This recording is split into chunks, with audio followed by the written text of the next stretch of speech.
Shalom, kami ucapkan selamat datang, selamat pagi kepada seluruh sidang jemaat Tuhan. Puji nama Tuhan, hari ini kami percaya semua Tuhan sudah berkati, semua sudah Tuhan pelihara. Saat ini kita mau datang kepada Tuhan, mari kita mau bawa siapkan kehidupan kita. Kita mau tinggalkan segala aktivitas dunia kita. Kita hanya akan fokus tertuju kepada Tuhan. Kita mau menyembah Dia dengan segenap kehidupan kita. Mari sebelumnya kita akan berdoa kepada Tuhan. Tuhan Yesus yang baik, kami bersyukur Tuhan buat segala pemeliharaan-Mu dalam kehidupan kami. Terima kasih karena Engkau selalu menjaga, merawat, menyertai kehidupan kami. Allah yang tidak pernah meninggalkan kehidupan kami.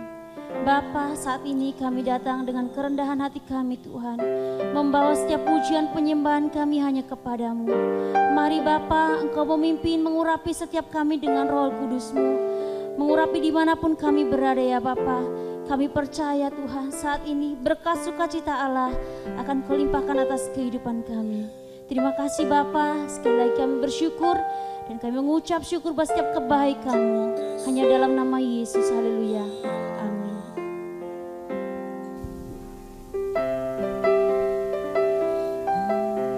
Terima kasih Tuhan. Mari kita mau datang menyembah Tuhan, membawa setiap penyembahan kehidupan kita kepada Allah. Katakan Bapakku datang. Syukur ya Tuhan.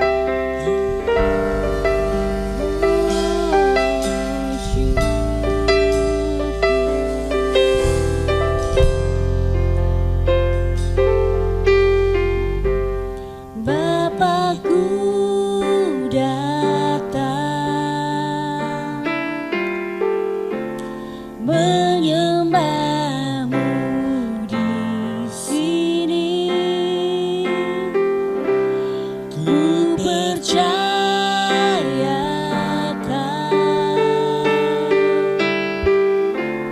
ada bagiku.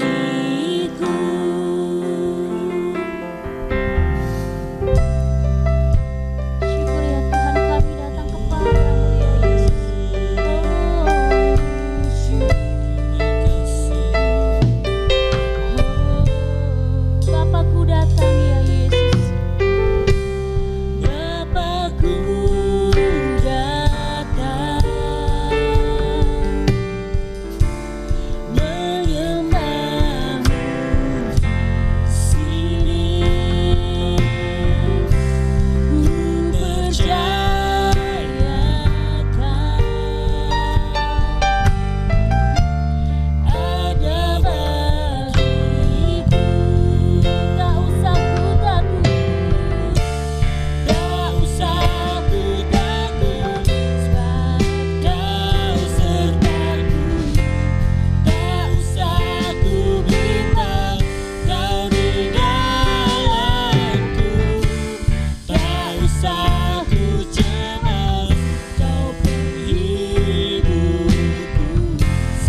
Terima kasih ya Tuhan.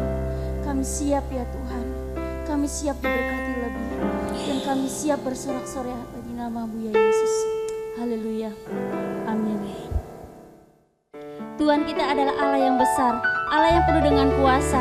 Mari kita mau serukan nama Dia, tinggikan namanya dengan penuh sorak-sorai. Mengucap syukur karena kita memiliki Allah yang dahsyat. Yeay. Tuhan kita adalah Allah yang besar, Allah yang penuh dengan kuasa.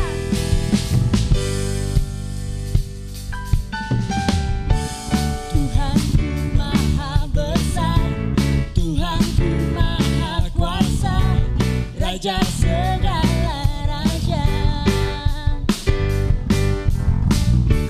Dia takkan tergoyahkan, dia takkan terkalahkan, dia hidup dan berkuasa.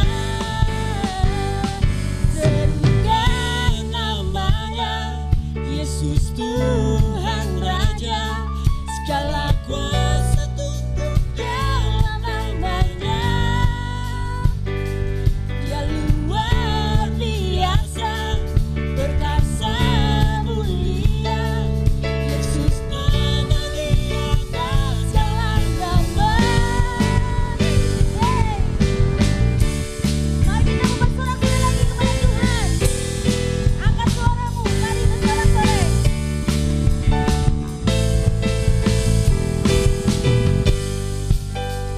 Katakan Tuhan maha besar. Tuhanku maha besar, Tuhanku maha kuasa, Raja segala raja. Dia takkan tergoyahkan, dia takkan tergoyahkan, dia takkan terkalahkan, dia hidup dan berkuasa. Serukan namanya, Yesus Tuhan Raja, segala kuasa tunduk dalam namanya.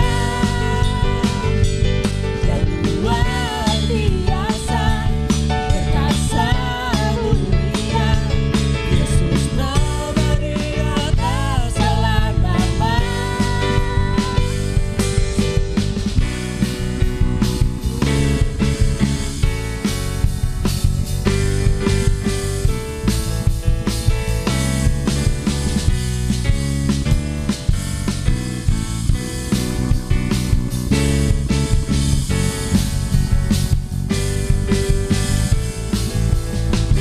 Kita mau serukan nama Yesus lagi.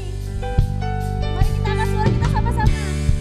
Namanya Yesus Tuhan Raja, segala kuasa tunduk dalam namanya. Dia luar biasa, perkasa mulia, Yesus nama di atas segala nama. Serukan namanya, Yesus Tuhan Raja, segala kuasa tunduk dalam namanya. Dia luar biasa, perkasa mulia, Yesus nama di atas segala nama. Yesus nama di atas segala nama. Yesus nama di atas segala nama.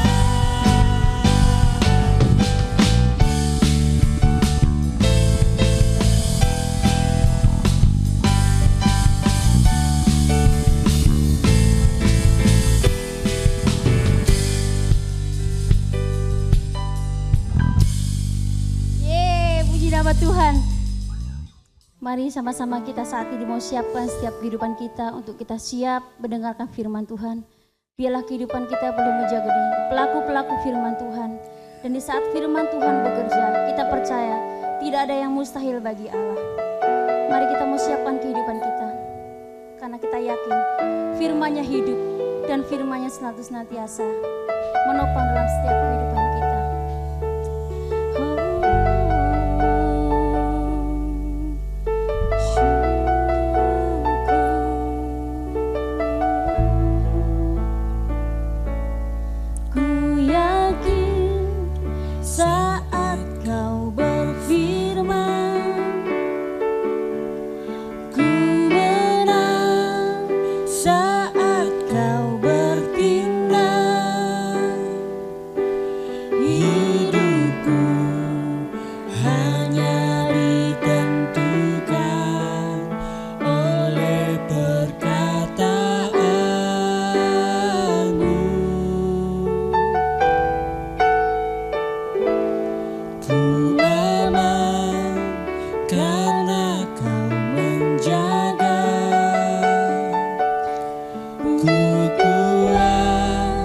karena Kau menopang hidupku.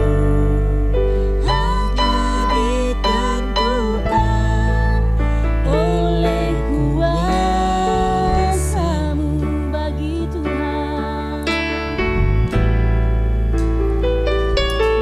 bagi Tuhan. Tak ada yang mustahil bagi Tuhan. Tak ada yang tak mungkin. Mujizatnya disediakan bagiku. Ku diangkat dan dipulihkannya. Terima kasih,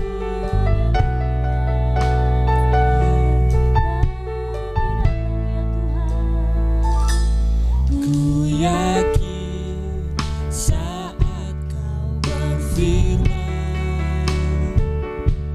ku menang saat Kau bertindak. Hidupku hanya ditentukan oleh perkataan-Mu.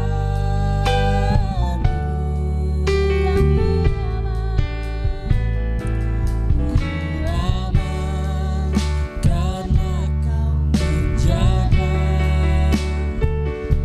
Ku kuat karena Kau menopang hidupku. Hanya ditentukan oleh kuasa-Mu bagi Tuhan.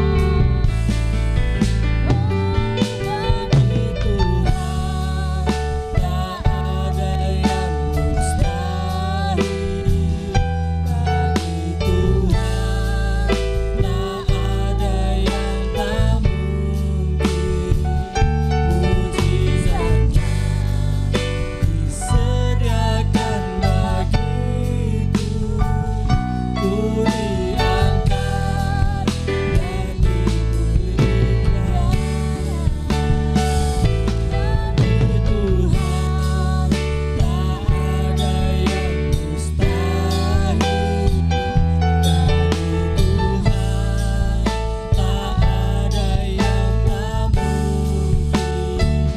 Mujizatnya disediakan bagiku. Ku diangkat dan dipulihkan. Ku diangkat dan dipulihkan. Ku diangkat dan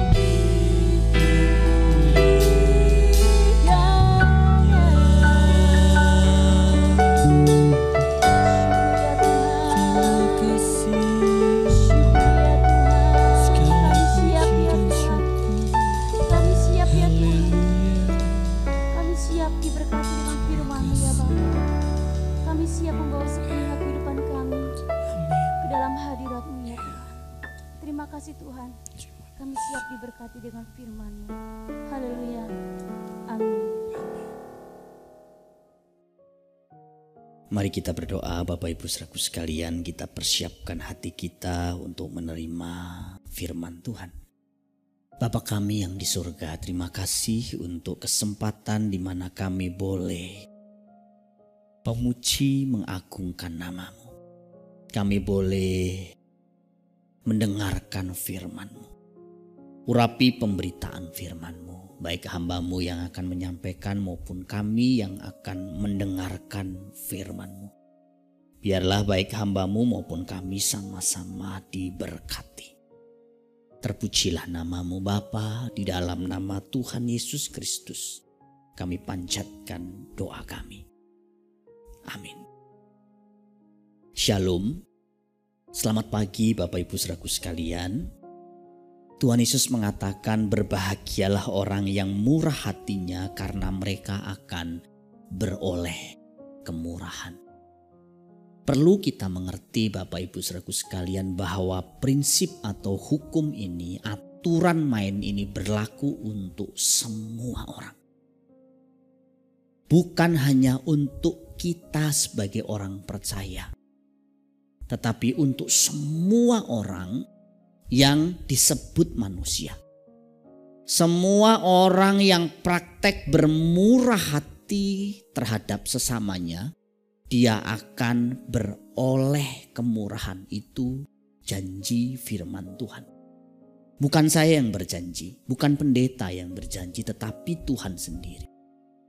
Dan kalau Tuhan berjanji pasti digenapi. Beda dengan manusia. Manusia berjanji lihat situasi, lihat kondisi. Apakah memungkinkan untuk menggenapi janji tersebut? Tapi Allah tidak punya batasan untuk menepati janjinya. Jadi semua orang yang baik, semua orang yang bermurah hati kepada sesamanya pasti akan terima kemurahan Tuhan. Hanya masalah waktu saja. Sebaliknya, kalau kita jahat sama orang, kita melakukan tindakan-tindakan tak bermoral sama orang, sama sesama kita, suatu kali kita juga akan menuai apa yang kita tabur.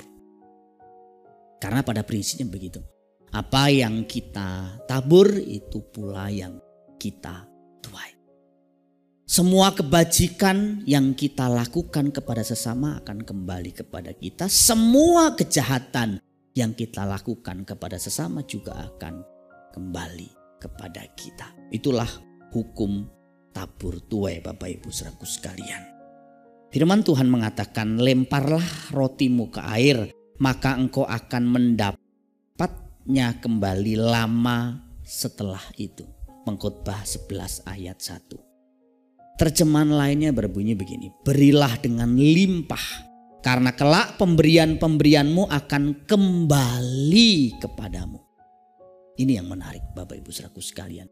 Berilah dengan limpah, karena kelak pemberian-pemberian itu juga akan kembali kepadamu. Kalau kita ngerti prinsip ini Bapak Ibu Saudaraku sekalian, dalam hal memberi kita gak akan icrit-icrit juga. Dalam hal kita menolong sesama kita, kita gak akan setengah hati, kita gak akan ngedumel. Dalam pelayanan pengabdian kita kepada Allah, pemberian waktu, karunia maupun harta kita untuk pekerjaan Allah, kita gak akan ngedumel, kita gak akan terpaksa, kita gak akan marah-marah. Karena pada akhirnya semua yang kita lakukan itu akan kembali kepada kita. Ya memang pertama-tama kita lakukan karena kita menyadari bahwa Allah terlebih dulu telah bermurah hati sama kita. Secara materi juga sama. Kenapa kita bisa bermurah hati sama orang? Karena kita sudah terima kemurahan Tuhan dulu. Bentuknya apa? Kesehatan, materi, pekerjaan, keterampilan yang kita terima, otak yang cerdas, tubuh yang lengkap, semua itu berkat Tuhan. Dan kita menghargai berkat Tuhan yang begitu sempurna dengan cara kita bermurah hati juga kepada orang lain. Sama seperti Tuhan beri saya kepercayaan dengan tubuh yang sehat, pekerjaan yang layak, materi yang cukup, keluarga yang baik, saya juga sepantasnya seharusnya berbagi berkat dengan orang lain. Dengan pekerjaan Tuhan, minimal dengan anggota keluarga saya sendiri. Nah begitu kan Bapak Ibu Saudaraku sekalian.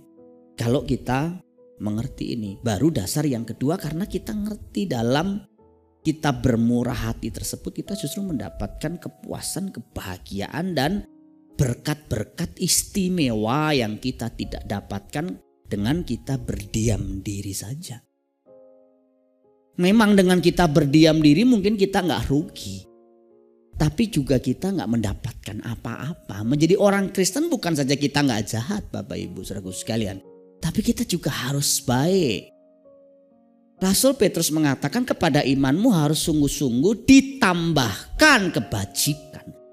Ya, kita tidak selamat karena perbuatan baik. Tapi kalau kita percaya kepada Kristus dan kita yakin kita sudah diselamatkan, maka iman kita tersebut akan mendorong kita berbuat kebajikan.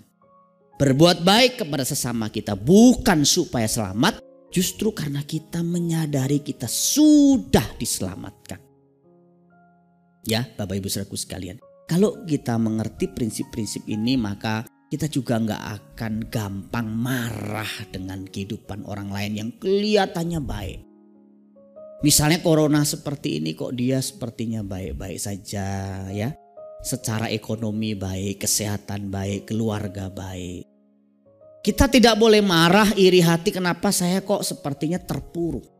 Mungkin dia sudah menabur hal-hal yang kita belum tabur.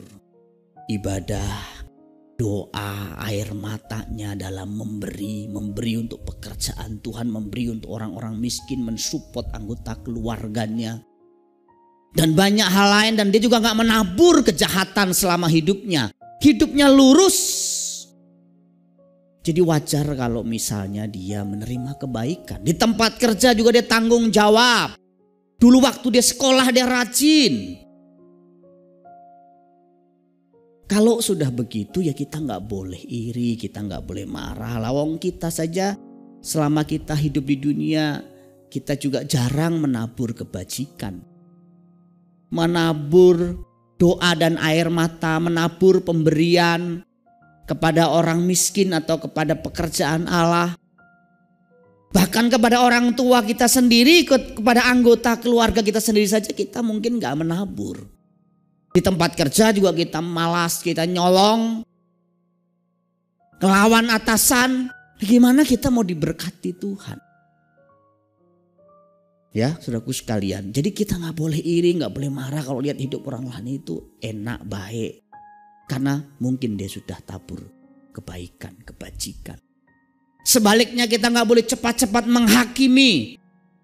Kalau orang itu tiba-tiba kehidupannya terpuruk, jatuh. Mungkin dia pernah jaya kemudian jatuh. Nah lo, syukur lo. Mungkin selama hidupnya orang itu jahat, tabur hal-hal jahat, tunggu dulu. Ada juga memang sekolah kehidupan yang harus dijalani Bapak Ibu Saudaraku sekalian. Yang kita gak tahu. Contoh siapa dalam Alkitab? Yusuf. Yusuf itu pernah jadi orang kepercayaan Potifar. Dari budak diangkat jadi orang kepercayaan budak. Artinya jadi mungkin mandornya, manajer para budak. Gak lama kemudian dia masuk penjara gara-gara difitnah. Apa karirnya hancur? Enggak. Beberapa tahun kemudian dia menjadi Perdana Menteri Mesir.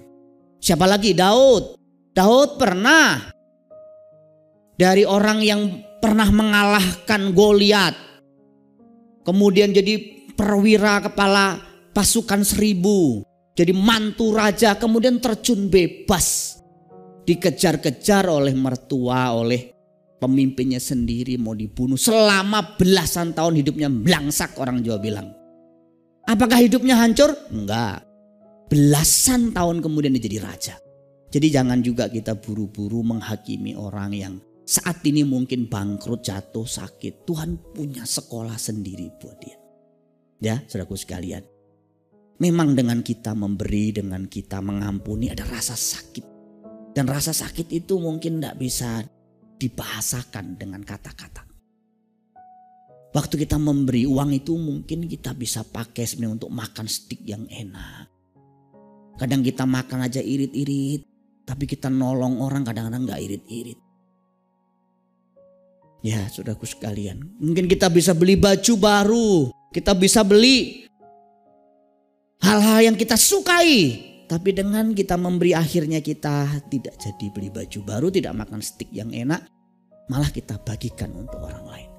Itu rasa sakit dari memberi. Tapi Alkitab mengatakan orang yang menabur dengan mencucurkan air mata akan menuai dengan sorak-sorai. Waktu kita ngampuni kita belum sempat balas. Ada rasa sakit dalam hati kita. Tetapi dari kita mengampuni kita belajar mengasihi seperti Allah mengasihi kita. Memang dengan kita memberi kita tidak langsung kaya Bapak Ibu saudaraku sekalian. Langsung diberkati langsung kaya. Enggak. Atau sebaliknya dengan memberi memang kan kita jadi uang kita kurang. Tapi kita nggak mungkin kekurangan, percayalah. Orang yang rajin memberi memang uangnya kurang. Tidak cepat kaya raya, tapi dia juga nggak akan kekurangan. Alkitab mencatat itu Bapak Ibu saudaraku sekalian. Bahwa orang-orang yang memberi baik untuk orang yang nggak mampu, untuk orang-orang yang membutuhkan uluran tangan, untuk pekerjaan Allah termasuk untuk anggota keluarga sendiri, Allah tidak tutup mata, Allah akan memberkati orang-orang yang demikian. Mari kita lihat beberapa janji Tuhan tentang orang yang menabur materi atau memberi. Untuk mereka yang menabur untuk orang-orang lemah atau orang-orang miskin.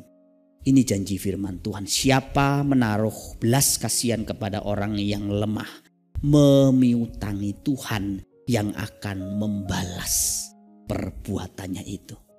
Bayangin Bapak Ibu, kita memiutangi Tuhan ketika kita menolong, berbagi dengan orang miskin. Karena memang di balik kepercayaan harta kita ini ada haknya orang miskin yang sebenarnya nggak boleh kita makan sendiri. Serakah namanya kalau itu haknya orang lain, haknya orang miskin kita makan sendiri. Untuk orang yang memberi secara materi untuk pekerjaan Allah. Kepada mereka yang setia mengembalikan persepuluhan misalnya, Allah berjanji bahwa Alkitab mengatakan, ujilah aku firman Tuhan semesta alam, apakah aku tidak membukakan bagimu tingkap-tingkap langit dan mencurahkan berkat kepadamu sampai berkelimpahan. Aku akan menghardik bagimu belalang pelahap. Ini contoh janji firman Tuhan untuk mereka yang setia memberi, mensupport pekerjaan Tuhan lewat persepuluhan yang mereka sisihkan dari penghasilan mereka. Untuk orang yang setia memberi untuk orang tua, untuk mertua, untuk keluarga sendiri yang kekurangan, dijanjikan mereka akan mendapatkan kehidupan yang bahagia dan panjang umur di bumi. Ya, sebagai anak ya Bapak Ibu saudaraku sekalian, ini saya cuma share aja. Orang tua kita kan gak mungkin minta sama anak. Jarang orang tua minta sama anak. Kadang-kadang orang tua tuh walaupun gak punya itu ngempet, orang Jawa bilang. Tapi kita yang jadi anak ini yang harus tahu diri. Berbagilah dengan orang tua. Kita bisa besar, kita bisa jadi seperti ini, sukses, punya banyak pemasukan juga dulu karena orang tua kita. Ya, kalau itu mertuamu sama. Karena suami atau istri yang kau nikahi itu tidak besar dengan sendirinya. Dibesarkan oleh orang tuanya. Dan itu jadi orang tuamu juga, orang tua kita juga. Makanya sebenarnya kalau orang tua datang kita gak boleh bilang, orang mertua kita datang kita gak boleh bilang, tuh mertuamu datang, minta uang pasti. Gak boleh kita begitu, itu dosa besar Bapak Ibu saudaraku sekalian. Dan juga kasus-kasus lain. Misalnya kasus orang yang janda Sarfat yang memberi makan untuk Nabi Elia di situasi khusus. Itu juga Tuhan berkati secara khusus. Ya kadang-kadang Tuhan gerakkan kita, mungkin gerakkan saudara untuk memberi orang-orang tertentu dalam situasi tertentu. Itu pun Tuhan memperhitungkan. Di hari penghakiman, mereka yang setia memberi untuk orang-orang gak mampu, orang lapar, orang haus, orang telanjang, sakit, di penjara, tidak punya tempat tinggal, Tuhan Yesus mengatakan, hai kamu yang diberkati oleh Bapakku, terimalah kerajaan yang telah disediakan bagi kamu sejak dunia dijadikan. Jadi Bapak Ibu saudaraku sekalian, ini berkat orang yang memberi secara materi. Orang yang memberi secara pengampunan, Alkitab juga mengatakan kalau kamu gak mengampuni, Bapakmu di surga gak mengampuni juga. Orang yang tidak suka menghakimi, Alkitab mengatakan kita juga gak akan dihakimi sama orang. Artinya gini, kalau kita suka kasar sama orang, suka marah-marah sama orang, suka negative thinking sama orang-orang, suka asumsi sama orang, orang juga akan berlaku sama kita. Oleh karena itu Alkitab dengan jelas kan mengatakan Bapak Ibu Saudaraku sekalian, bahwa orang-orang yang tak berbelas kasihan sama orang lain juga akan diperlakukan sama oleh Allah di dalam kekekalan. Dan yang terakhir, dengan kita memberi baik pengampunan, baik materi, kita akan jauh lebih berbahagia. Kehidupan kita akan jauh lebih memuaskan. Betul kita kekurangan uang. Betul kita mungkin akan kehilangan harta benda. Tapi kita mendapatkan sesuatu yang lebih kekal, yaitu kebahagiaan dan juga sifat atau karakter murah hati kita. Jadi kebahagiaan kita dapat, tapi sifat murah hati juga kita dapat. Sifat itu lebih penting. Kenapa? Karena sifat itu kekal Bapak Ibu Saudaraku sekalian. Sifat itu kita benahi selama kita di dunia ini. Jadi selama kita hidup di dunia ini, yuk kita benahi sifat-sifat kita, termasuk sifat pelit, kikir, gampang menghakimi, pendendam. Itu harus belajar kita tinggalkan. Tuhan akan memampukan kita melakukannya. Amin untuk firman Tuhan. Mari kita tunduk kepala sama-sama, kita mengucap syukur, kita berdoa. Bapa, tolong kami, untuk kami punya sifat murah hati. Kami terus mau belajar dari firman-Mu, dari teladan Tuhan Yesus Kristus, dari para rasul dan juga orang-orang saleh yang Tuhan tempatkan di sekitar kami. Kami mau belajar bagaimana bermurah hati, baik soal materi, soal pengampunan, juga soal sikap kami terhadap sesama untuk tidak mudah menghakimi. Tolong kami Bapa, untuk kami menjadi pribadi-pribadi yang bermurah hati, sama seperti Bapa di surga bermurah hati. Terpujilah nama-Mu. Kami juga berdoa bagi sahabat kami, jemaat kami yang saat ini sedang berjuang.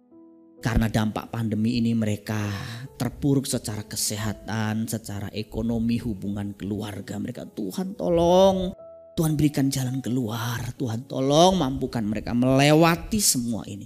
Yang sakit Tuhan sembuhkan. Terima kasih Bapak, terima kasih. Kalau sebentar kami akhiri ibadah ini, kami kembali melakukan aktivitas kami, biarlah berkat-Mu turun atas kami sekalian.